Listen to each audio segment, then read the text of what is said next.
Cuán firme cimiento se ha dado a la fe. Le presentamos A través de la Biblia, un análisis de la Biblia libro por libro que nos ayudará a crecer espiritualmente. Estos estudios fueron diseñados por el Dr. J. Vernon McGee, destacado maestro y expositor de la Biblia. Acompáñenos en este fascinante recorrido a través de la Biblia. La palabra de Dios.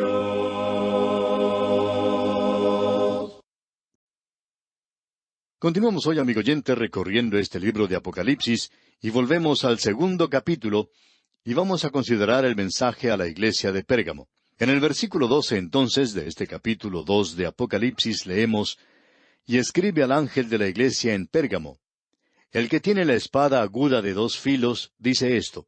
Esta es la carta de Cristo a la iglesia en Pérgamo. Esto lo ubicamos en el período histórico de la iglesia que comprende aproximadamente los años 314 al 509 después de Cristo. Llamamos a esto un paganismo sin límite. Aquí tenemos la ocasión cuando el mundo entró a la iglesia, y ésta comenzó a apartarse de la persona de Cristo. Esta carta tenía, por supuesto, un mensaje para la iglesia local en Pérgamo, y queremos decir algunas cosas en cuanto a esta ciudad. Era una ciudad en Misia, y fue llamada por Plinio como la ciudad más ilustre en Asia. En primer lugar, vemos que estaba en uno de los lugares más hermosos. Sir William Ramsay dijo: «Es una de las ciudades que merece ser llamada una ciudad real, y fue en esta ciudad donde se había erigido, en primer lugar, un templo en honor a Augusto César. Esto hacía de ella una ciudad real». Él visitaba esa zona, y era una zona muy hermosa, como hemos dicho, y cuando el clima se volvía frío en Roma, el emperador viajaba a esa ciudad de Pérgamo. Había allí un manantial de aguas minerales. Era en realidad una gran ciudad, y había 3 grandes ciudades a lo largo de la costa, con la ciudad de Éfeso en el sur, Izmir o Esmirna en el medio, y luego Pérgamo en el norte. Aunque esta ciudad no era una ciudad costera como las otras, era una gran ciudad, pero estaba condenada a un segundo plano, ya que se encontraba ubicada lejos de las rutas comerciales provenientes del oriente y que llegaban a la costa, pasaban por su lado nada más. Pero era una gran ciudad, una ciudad fortificada. Fue construida para soportar el ataque del enemigo y era la capital del reino de Pérgamo. Su acrópolis fue construida primero en la parte baja, donde hoy existe una pequeña ciudad, muy pobre, una ciudad turca. Pero la acrópolis fue construida allí, y las ruinas de ella y de los grandes templos están allí. Estas son probablemente las ruinas más imponentes de todas ellas, con la excepción de Éfeso, y Éfeso no fue construida sobre una montaña como lo era esta. Dominaba toda la región del valle del Tigris. La ciudad original fue construida entre 2 afluentes que llegaban al río Tigris, y estos rodeaban completamente ese tremendo promontorio montañoso que se levantaba allí. Era algo muy impresionante de visitar. En primer lugar, uno ve esa gran montaña, y luego puede ver las ruinas sobre la cima. Sin embargo, fue construida por Lisímaco. Alejandro Magno tomó ese lugar, y su general Lisímaco estuvo a cargo de esto, y llegó a ser una gran ciudad bajo su dirección y su liderazgo. Sobre este promontorio se había construido un gran templo pagano. Allí estaba el templo de Atenea, el templo de Deméter, el templo de Hera, el templo de Dionisio y el templo de Esculapio, quien era el dios de la medicina, y un gran altar de Zeus, y aún está allí en el presente, algo muy imponente, y se ha encontrado también la imagen que se colocaba en la cumbre. Se ha dicho que un colegio de Inglaterra lo había tomado hace muchos años. Pérgamo era una gran ciudad, y era una ciudad que se había entregado completamente al paganismo. Lo grande allí en Pérgamo era la religión. Allí también se encontraba una de las bibliotecas más grandes que haya tenido el mundo pagano. Era una biblioteca que tenía más de 200,000 volúmenes, que había utilizado un nuevo material para escribir. Ellos habían usado el papiro hasta ese entonces, pero aquí se utilizaba el pergamino. Y el pergamino era un material que deriva su nombre de los cueros de cabra y otros cueros que se utilizaban, y obtiene su nombre de la ciudad de Pérgamo. Ahora, esta era una gran biblioteca, una biblioteca que pertenecía a Marco Antonio, quien se la regaló a Cleopatra. Ella llevó todo eso a Alejandría en Egipto y era considerada como la biblioteca más grande que el mundo haya conocido. Bueno, eso procedió de Pérgamo en realidad. Ahora, si usted llega a visitar la ciudad de Estambul, allí puede apreciar un gran vaso de alabastro, algo de mucha hermosura, que sobrepasa la estatura de un hombre y proviene también de Pérgamo. Esta ciudad sufrió mucho saqueo por parte del enemigo cuando se apoderó de la ciudad y la destruyó. Pero fue Lisímaco el que la llevó a ocupar un lugar de prominencia, y era una ciudad que no tenía nada que envidiar de las ciudades de Esmirna y Éfeso. Ahora se nos dice aquí que esta carta es para el ángel, para el mensajero de la iglesia, y que viene de parte de el que tiene la espada aguda de 2 filos. Y esta espada aguda de 2 filos es la palabra de Dios. La palabra de Dios, amigo oyente, es la respuesta a las necesidades del hombre y al pecado del hombre. Aquí había una religión falsa, pero esta ciudad enfatizaba la religión. Había allí uno de los templos más grandes que pudiera existir. La única forma entonces en que esta ciudad podía ser alcanzada sería con la palabra de Dios. Y aquí en el versículo 13 de este capítulo 2 de Apocalipsis leemos: Yo conozco tus obras y dónde moras, donde está el trono de Satanás. Pero retienes mi nombre y no has negado mi fe, ni aun en los días en que Antipas, mi testigo fiel, fue muerto entre vosotros, donde mora Satanás. El Señor aquí elogia a esta iglesia, y hay varias cosas por las cuales Él la elogia. Hay 3 cosas que se mencionan directamente. Él toma nota de sus circunstancias, y Él hace eso, amigo oyente, con muchos de nosotros en la actualidad. A veces usted y yo tenemos la tendencia de condenar a alguien que se encuentra en circunstancias en las cuales, si nos tocara a nosotros estar allí, quizá nos comportaríamos de una manera peor que ellos. Ahora aquí dice que es en esta ciudad donde está el trono de Satanás. Eso revela que la religión era un asunto bastante grande, y que Satanás tenía, por así decirlo, su sede de operaciones en la ciudad de Pérgamo. Eso debería responder a la pregunta de aquellos que piensan que Satanás se encuentra en el infierno. Él nunca ha estado allí, ya que el infierno aún no ha sido abierto. Eso no lo vemos sino hasta cuando lleguemos al fin del libro de Apocalipsis. Y Él no está allí. Él anda de un lugar a otro en este mundo buscando a quién devorar. Pero Él tiene, por así decirlo, su sede central. En esta ocasión se encontraba en Pérgamo. Y vamos a ver por qué se encontraba normalmente este centro de operaciones en Pérgamo. Desde entonces será cambiado este centro de operaciones a diferentes lugares. No sabemos exactamente dónde está ubicado en el presente. Hay algunas ciudades que son el centro de muchas religiones, de muchos cultos y sectas, tantos como es posible tener. Pero aquí en esta ciudad de Pérgamo, Él tenía todo esto, y queremos mencionar por qué creemos que se encontraba el trono de Satanás en esta ciudad. La razón para esto es a causa de estos templos paganos que se encontraban allí, y digamos de paso que eran bastante interesantes. El templo de Atenea era bastante imponente. Al entrar por la puerta de la ciudad es el primer templo a su mano izquierda. Sobre él se encontraba esta gran biblioteca. Luego usted encuentra que allí había los grandes templos de Augusto César, el templo de Adrián, y este templo de Adrián cubre bastante terreno en ese lugar. Allí había otras cosas que eran muy interesantes. Allí se encuentra ese gran altar a Zeus con su ídolo. Estaba fuera de las puertas de la ciudad y muy cerca de donde se encontraba el palacio del rey, un lugar muy imponente también, y algunos creen que se encontraba ubicado allí el trono de Satanás. Bueno, pensamos que esto tiene algo que ver con eso, pero aquí tenemos una combinación de todas estas cosas. Pero aquí también opinamos que hay otras 2 que son especialmente imponentes. Una de ellas es el templo de Dionisio. Dionisio es el mismo Baco, el dios del vino, y sabemos que este era un dios cabrío. Tenía cuernos, tenía la parte superior de hombre y la parte inferior de cabra. Tenía pezuñas y una cola. Y esa es la idea moderna que se tiene de Satanás. Pero uno no saca eso de la Biblia. Hoy se piensa que Satanás tiene cuernos, que tiene pezuñas y que tiene una cola. Pero ¿de dónde salió eso? Viene del templo de Dionisio. Viene del dios Baco, el dios del vino, el dios del alcohol. El alcohol ha jugado una parte muy importante en la conquista de muchos territorios. Este es un cuadro de Satanás. Ahora, el otro dios que se presentaba era Esculapio. A cierta distancia de este promontorio se encontraba el hospital más grande del mundo antiguo. En primer lugar, era un templo a Esculapio. Y si uno observa al Esculapio griego, es un hombre. Pero cuando uno observa al oriental, es una serpiente. Y allí en Pérgamo es una serpiente.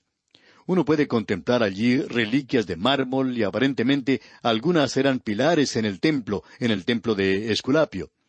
Era un templo un poco fuera de lo común, de forma circular. Allí se utilizaba todos los medios que se pudiera imaginar. Se utilizaba la psicología, utilizaban la medicina, utilizaban todo lo que uno se pudiera imaginar. Allí había largos túneles por los cuales debía pasar uno y había aberturas como para ventilación, pero no era así.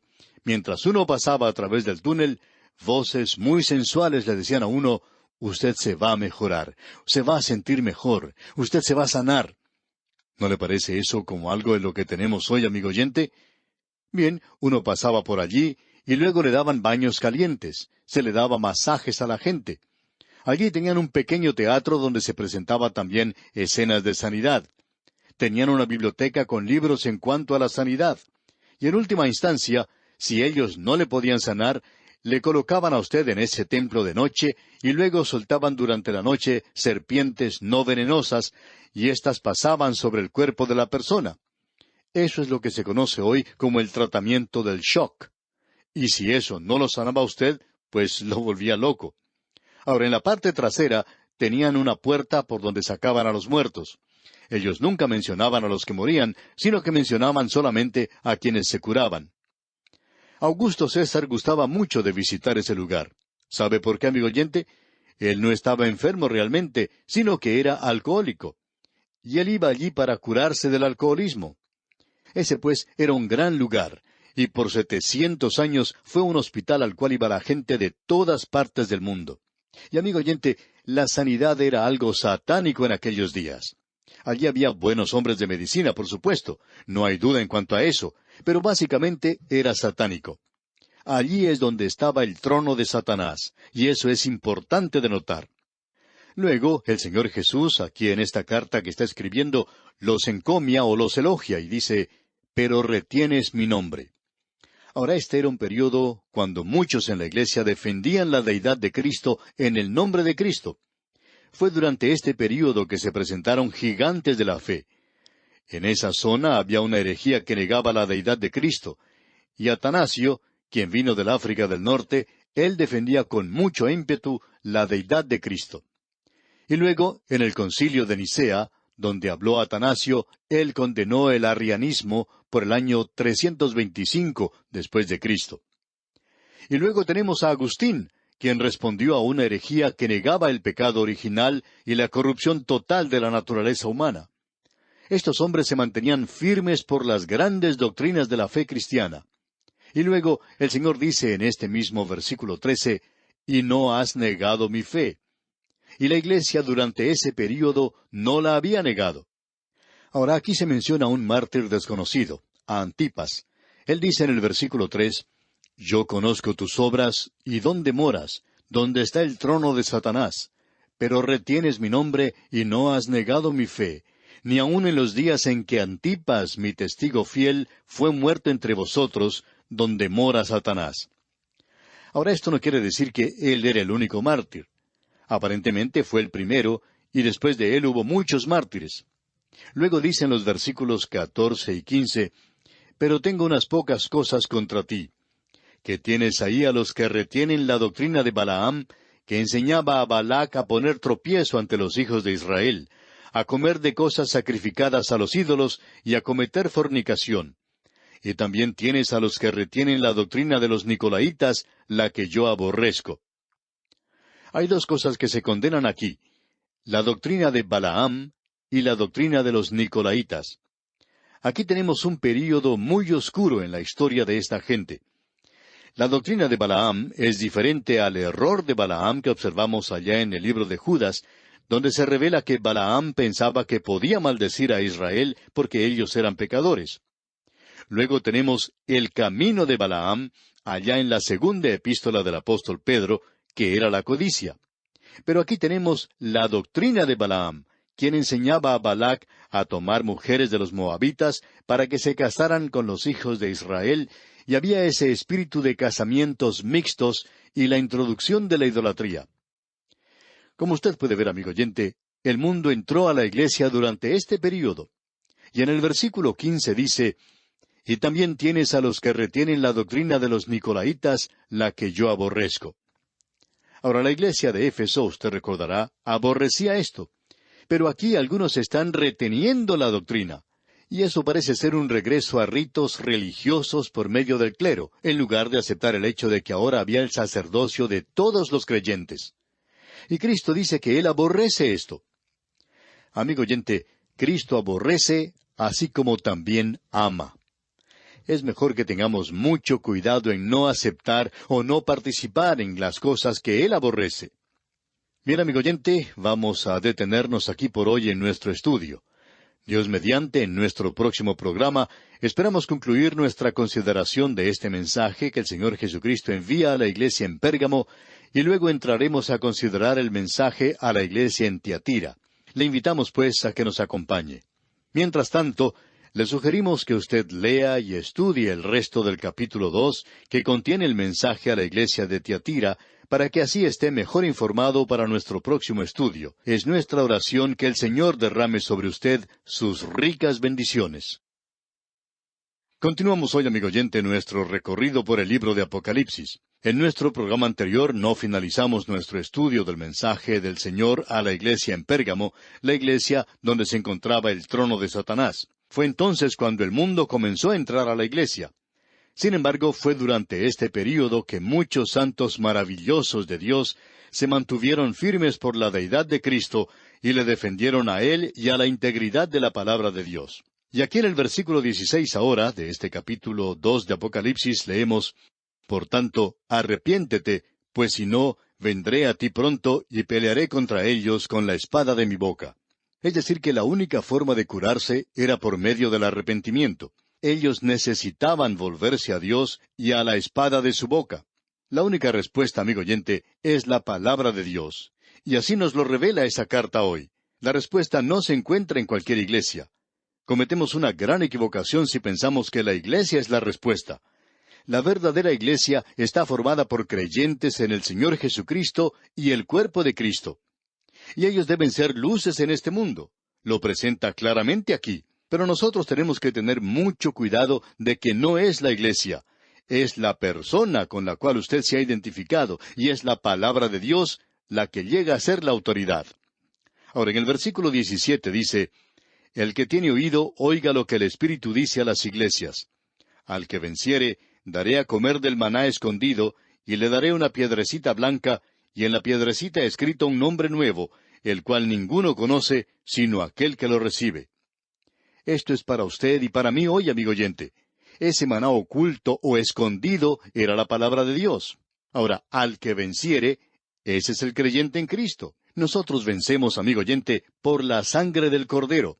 Nunca lo hacemos porque somos vencedores, sino que vencemos por la sangre del Cordero. Este maná escondido no solamente habla de la palabra de Dios, sino de la persona y de la muerte de Cristo. El Señor Jesucristo dijo que Él era el pan de vida. Moisés no fue quien le dio a usted el verdadero maná.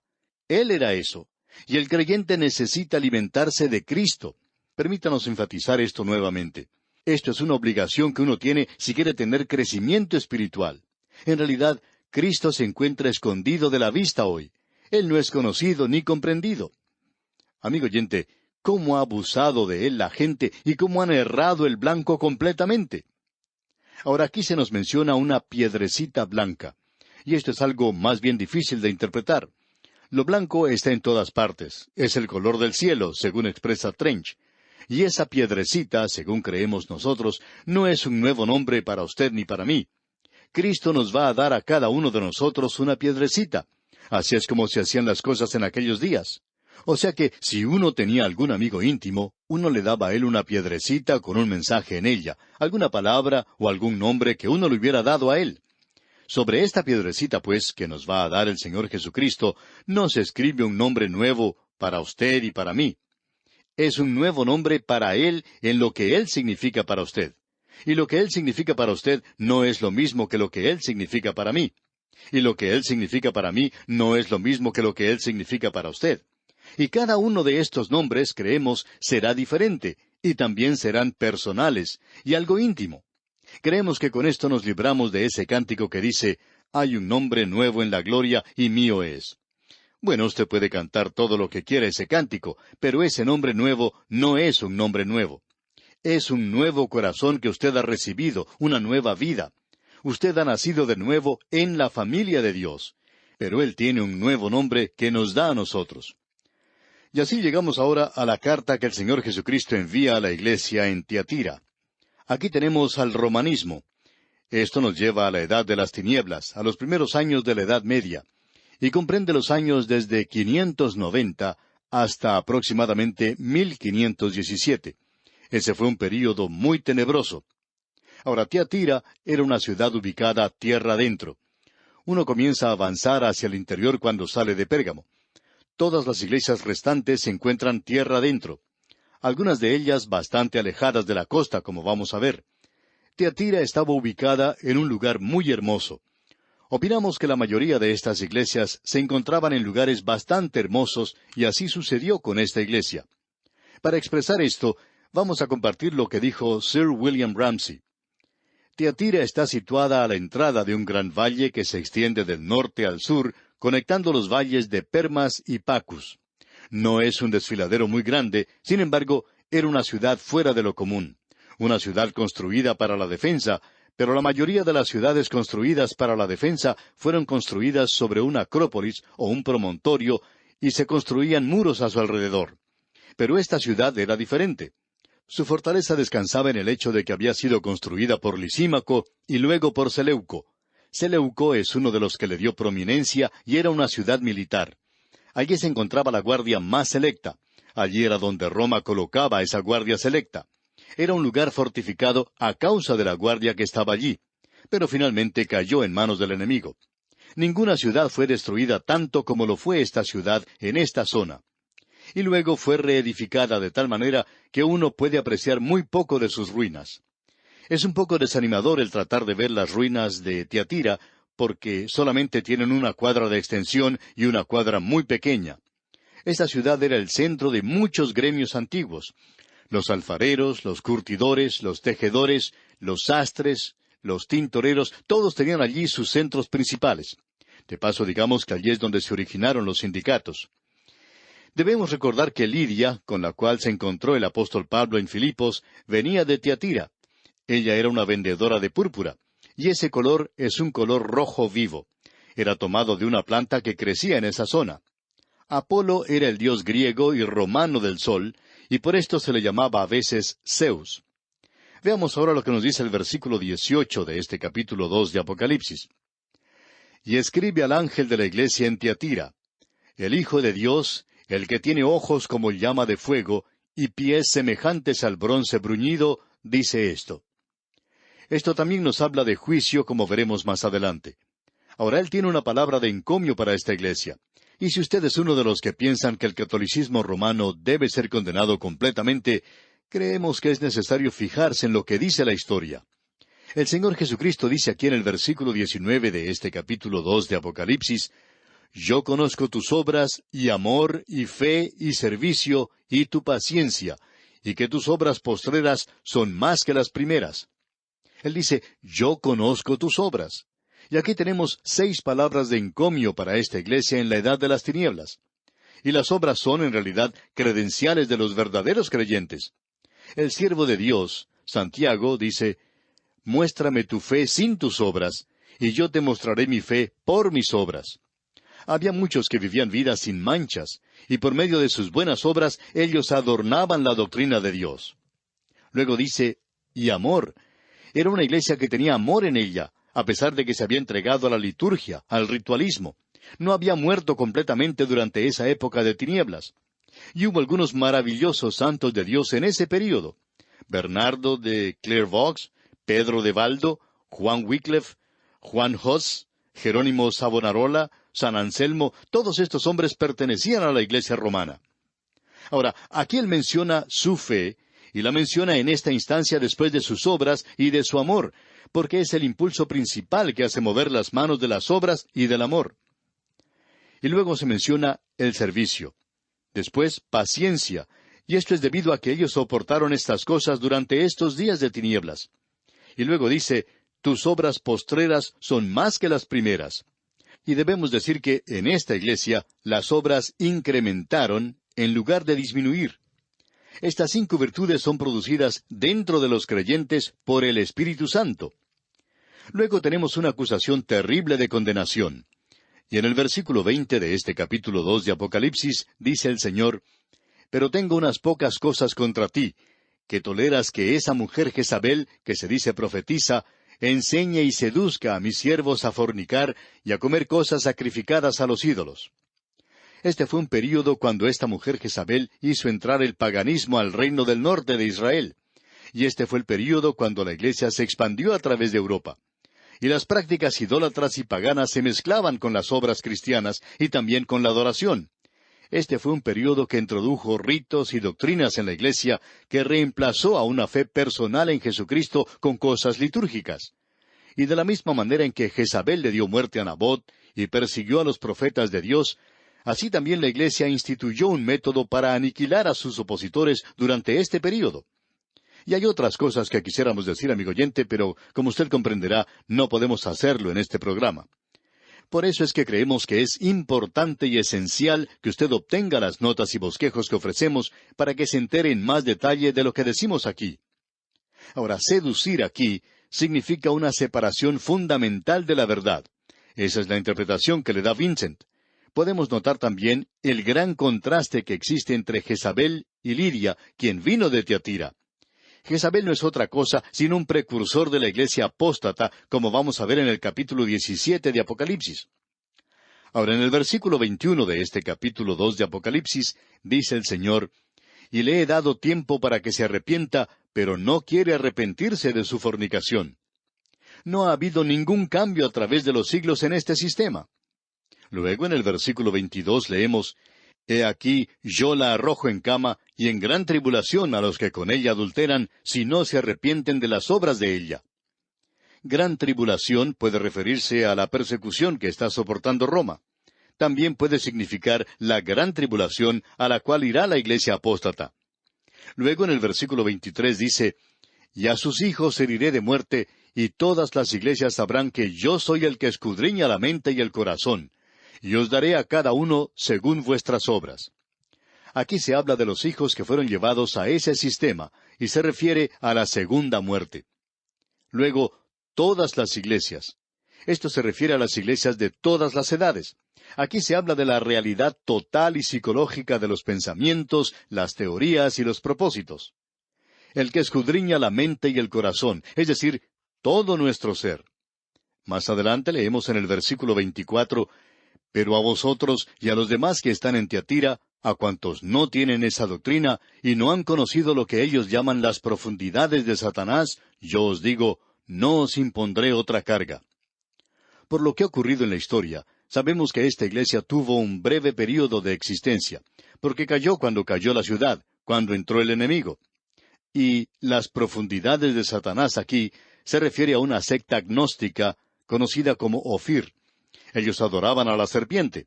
Habían hecho una parodia de las palabras de Pablo. Todas las herejías se jactan de una percepción espiritual superior, y esto es lo que hizo este grupo.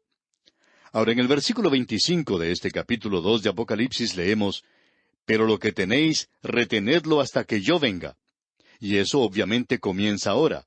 Él le dice a la iglesia, «Yo vengo para sacarte, y a causa de esto, tú debes mantener una posición por mí».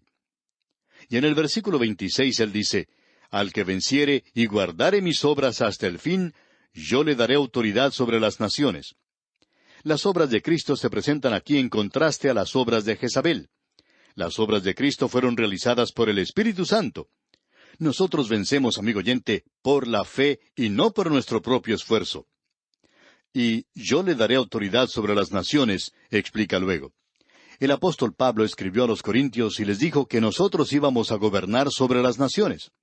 Avanzando un poco más, en el versículo 27 y 28 de este capítulo 2 de Apocalipsis leemos, y las regirá con vara de hierro, y serán quebradas como vaso de alfarero, como yo también la he recibido de mi Padre, y le daré la estrella de la mañana. Ahora, la estrella de la mañana aquí se refiere a la esperanza de la iglesia hoy cuando ocurra el rapto de la iglesia. Él viene a llevarse a los suyos. Aguardando la esperanza bienaventurada y la manifestación gloriosa de nuestro gran Dios y Salvador Jesucristo, dice el apóstol Pablo. Y ahora Él le da a esta iglesia lo mismo que le da a las demás iglesias. En el versículo 29 leemos, «El que tiene oído, oiga lo que el Espíritu dice a las iglesias». Los hijos de Jezabel no pueden oír, pero los verdaderos hijos del Señor Jesucristo sí pueden oír, porque el Espíritu abre esos oídos ungidos con sangre. Y tanto los protestantes como los católicos romanos tienen multitudes de personas que se están volviendo a Cristo Jesús. Es que, amigo oyente, no se trata de una etiqueta religiosa, no se trata de religión. Se trata de una persona, de la bendita y gloriosa persona del Hijo de Dios, el Señor Jesucristo, y es a Él a quien hay que volverse. Y con esto llegamos al capítulo 3, y aquí tenemos la carta de Cristo a la iglesia en Sardis. Esta es una iglesia protestante. Esto comenzó, según creemos, cuando Martín Lutero clavó su tesis, sus 95 tesis, en esa iglesia en Wittenberg. Ahora queremos decir algo en cuanto a Sardis. Era la capital de Lidia. Es una de las ciudades más antiguas e importantes de Asia Menor. Está localizada en el interior. Era una ciudad muy prominente, bien protegida, ubicada sobre un promontorio. Tenía una fortificación natural, y uno ni siquiera puede llegar allí hoy. Es prácticamente imposible poder subir estos muros. Son demasiado altos y demasiado empinados. Está ubicada en una planicie junto a las aguas del río Patos. Era el centro de la industria de las alfombras y se destacaba por su riqueza. Allí fueron estampadas las primeras monedas. Usted debe recordar que el último príncipe era un príncipe muy rico llamado Creso, a quien se le consideraba como el hombre más rico del mundo, y todo lo que él tocaba se convertía en oro. Ahora Sardis fue gobernada por los persas, por Alejandro, por Antipas el Grande y finalmente por los romanos. Fue destruida por un terremoto durante el reino de Tiberio. Ahora al pie de esa montaña se encuentran las ruinas del templo de Cibeles y también el de Apolo. Tenía uno de los pocos templos dobles que uno encuentra en el mundo. Cibeles o Diana, como era conocida en Éfeso, pero cuando uno avanza más al interior, se convierte en la diosa de la naturaleza. Ella era la diosa de la luna. Apolo era el dios del sol. Era una adoración muy corrupta, tal cual lo era la adoración a Diana de los Efesios. En nuestros días se está realizando excavaciones en este lugar, y se está reconstruyendo el gimnasio, reedificando también la sinagoga, y también se ha excavado ese camino romano. Cuando uno contempla ese camino, puede emocionarse pensando que allí fue por donde pasó el apóstol Pablo. Ahora, el primer versículo de este capítulo 3 de Apocalipsis nos dice, «Escribe al ángel de la iglesia en Sardis. El que tiene los 7 espíritus de Dios y las 7 estrellas, dice esto, Yo conozco tus obras, que tienes nombre de que vives y estás muerto». Ahora aquí tenemos al protestantismo. Cubre un período de los años 1517 después de Cristo hasta alrededor de 1800 después de Cristo. Este es el período que cubre la iglesia en particular. Ahora él menciona aquí los 7 espíritus de Dios. Ese es el Espíritu Santo, y el protestantismo en el presente en su totalidad tiene un nombre de que vive, pero está muerto. ¿Cuántas iglesias protestantes en el presente sencillamente llevan a cabo sus ritos?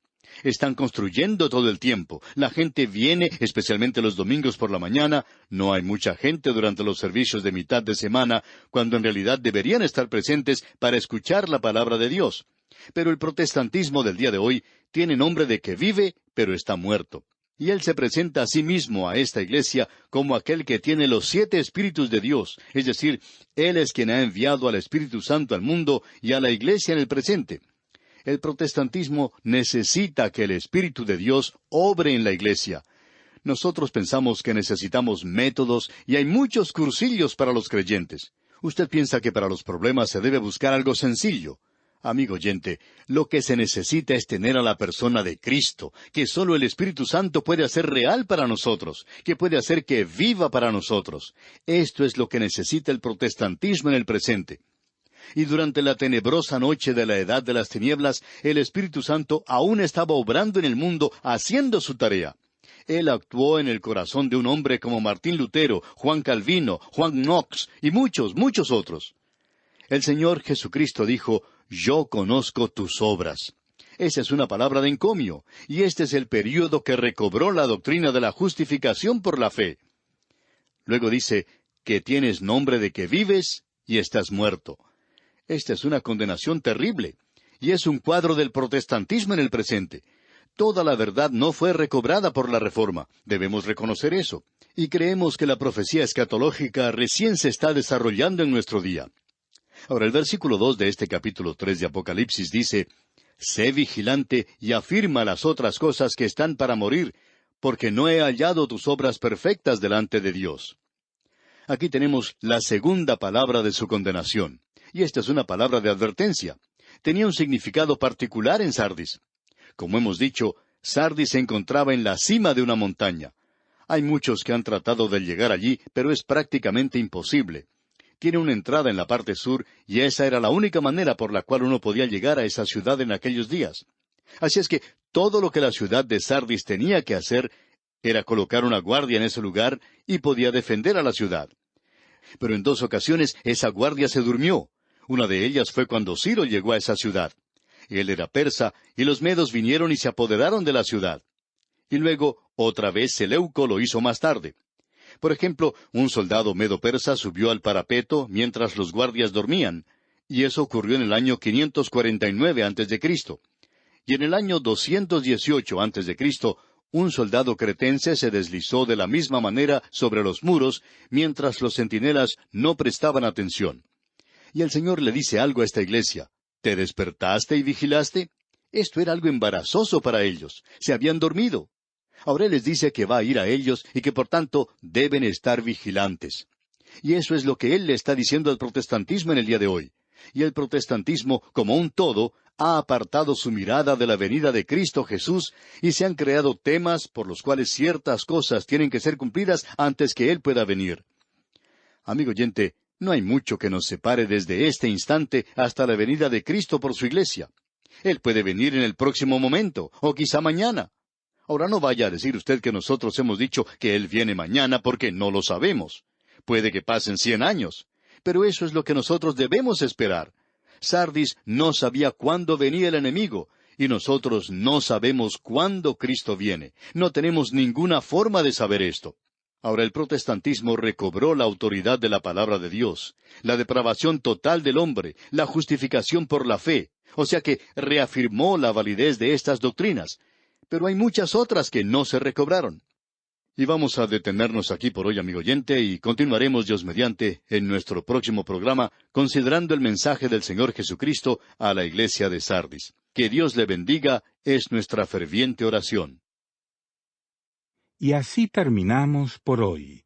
Escríbanos y cuéntenos qué le pareció y cómo le ayudó el estudio de hoy. Si desea recibir las notas y bosquejos de lo que estamos estudiando, suscríbase gratis en nuestra página en Internet. Esta es la dirección, atravesdelabiblia.org/notas.